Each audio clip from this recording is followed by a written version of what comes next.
وقال الرسول يا رب إن قوم اتخذوا هذا القرآن مهجورا। রসুল সেদিন বলবেন ইয়া রব্বি, আয় মাওলা, ইন্না কওমি ইত্তাখাযু হাদাল কুরআন মাহজুরা, আমার জাতির এই মানুষগুলো আমার 23 বছরের এই কলিজা ছেঁড়া রক্ত ভেজা কোরআন মাহজুর নিজেদের জীবন থেকে পরিত্যক্ত করে দিয়েছে, ছেড়ে দিয়েছে। আমি এর বিচার চাই। দোস্ত আমার সুপারিশ করবেন যিনি, তিনি যদি বলেন আল্লাহ আমি তার বিরুদ্ধে বিচার প্রার্থী, সুপারিশ করবে আপনার কোন আব্বা? হ্যাঁ, আপনার কোন বাপে তখন সুপারিশ করবে? বলেন।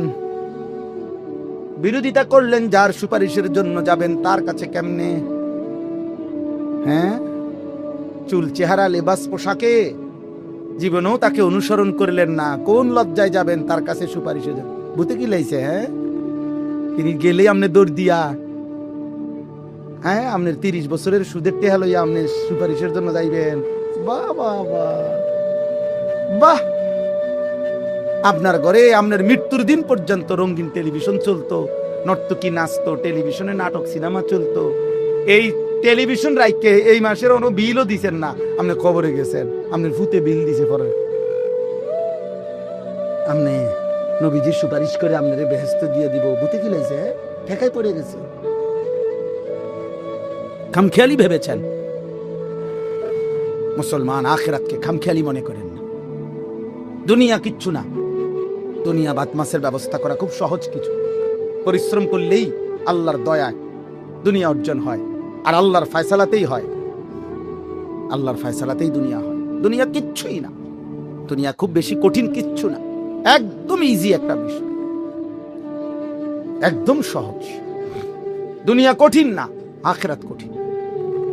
আখিরাত অনেক লম্বা। আখিরাত হিসাবের সময়, আখিরাত প্রতিদানের সময়। দুনিয়া আজ না মিললে কাল মিলবে। এই বাজারে মাছ ফসা গেলে পরের বাজার চাইয়া কিনলে ভালো মাছ কিনতে পারবে। প্রথম সাময়িক পরীক্ষায় ভালো খারাপ করলো, দ্বিতীয় সাময়িকের চেষ্টা। আমার ছেলে প্রথম সাময়িক পরীক্ষায় অঙ্কে কয়দিন আগে এবছর 64 পাইছিল গত বছর। আমি খুব তাকে বুঝাইছি, আব্বা এটা হইতেই পারে না, আব্বা তুই আমার ফুত, আমি এটা মানি না আব্বা। দ্বিতীয় সাময়িক পরীক্ষা আলহামদুলিল্লাহ আমার ছেলে মিজান জামাতে 100 পাইছে অঙ্ক। এটা হইতেই পারে, এটা দুনিয়া। পরের বারে চেষ্টা করছে, আখিরাতে কেমনে চেষ্টা করবে নতুন করে? কবরে কেমনে চেষ্টা করবে নতুন করে? বলেন বাপ। দুনিয়া না আবার চেষ্টা করলেন, দুনিয়া না আবার চেষ্টা করলেন। পুরাটা বিল্ডিং পুড়ে গেছে, পুরাটা ফ্যাক্টরি ছাই হয়ে গেছে, হতেই পারে, আবার চেষ্টা করেন, আবার হবে। ধ্বংসস্তূপের মধ্যেও নতুন ভবন আবার দাঁড়াবে, বন্যার্ত মানুষও আবার ঘুরে দাঁড়াবে। আখিরাত বলেন, আখিরাত কেমনি ঘুরে দাঁড়াবে?